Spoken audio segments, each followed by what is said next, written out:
What's good, everybody? Making another video. Today we're going to be talking about what do you do when you have a bad day or when you're depressed. For me, and for the many times in the past that I've had to deal with these things throughout my life, meditation's become my go-to. Whether or not you're just ultra depressed or you're just really pissed off, they both have a couple of different things that I try to do with each one. Obviously, anger is a potential representation of your boundaries being crossed and alerting you to what they are and behind some belief structure that you have with that.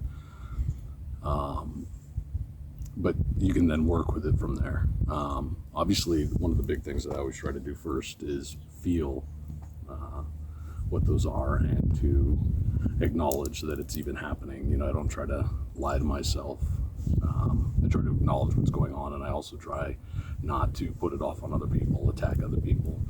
I don't need to be adding more problems to the world by passing off that pain. So by going into meditation, it gives me the opportunity to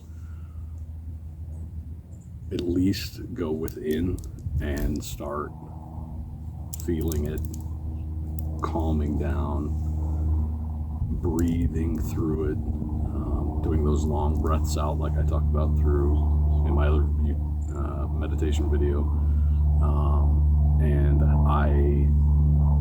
on days like that, 20 to 30, 40 minutes can sometimes be a tremendous help.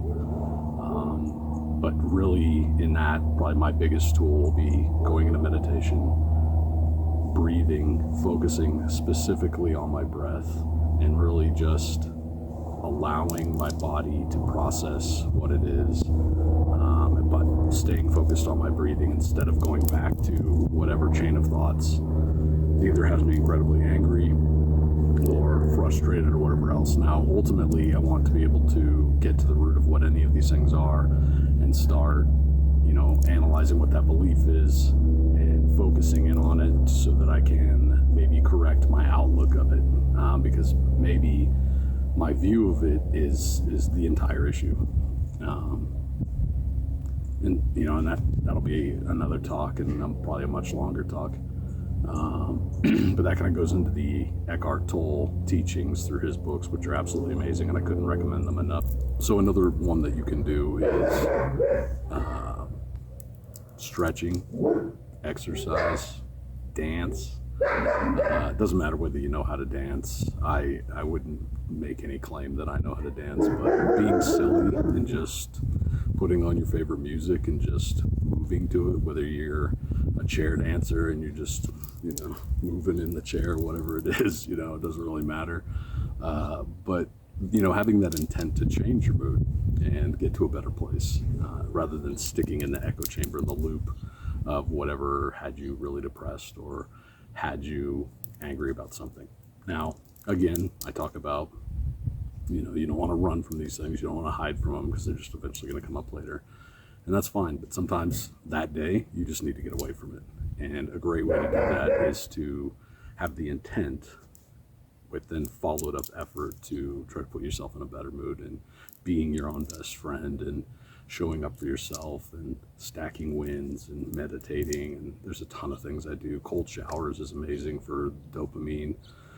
You don't even have to do a lot. And there's tons of videos online that talk about how to go through some of these progressions, and I can't recommend them enough. I do cold plunges in a horse trough, and just a couple days ago the water was 29 degrees because I put a bunch of salt in it to get it below freezing, and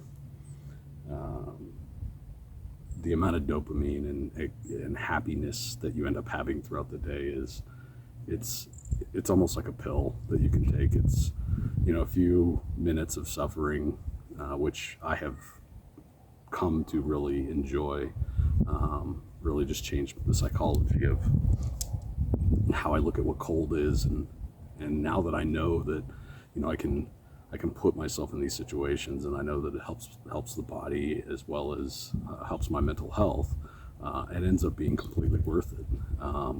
So if I wake up and I try to do my appreciations, things I'm appreciative for. That way I can start putting myself towards a better place to, essentially ward against bad days.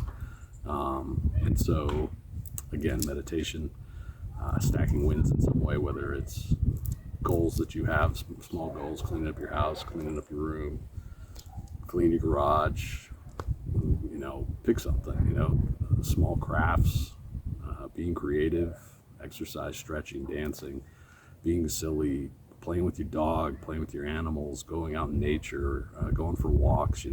Exercise doesn't have to be, you in a gym knocking out new, powerlifting PRs. It can be just going to a park and walking, and maybe not even far. Maybe you only walk a quarter what you want to do and you turn around and walk right back to your car. It's still a win. It's still absolutely a win. And little things like that can start really changing your life as you add them to it and making it something that you do. And so, yeah, meditation, dance, stretching, exercise, cold water works really great that I've found. Becoming your own best friend, made a video on that. Showing up for yourself and not necessarily expecting others to be there to do that for you. These are all really beneficial, and as you put them into practice and start to realize what they can be, you quit expecting others to do these things for you, and you start having real tools that you can rely on, that you can go to, because it's all within your power and it's all within your ability to go do any of these things, and oftentimes it's just the intent.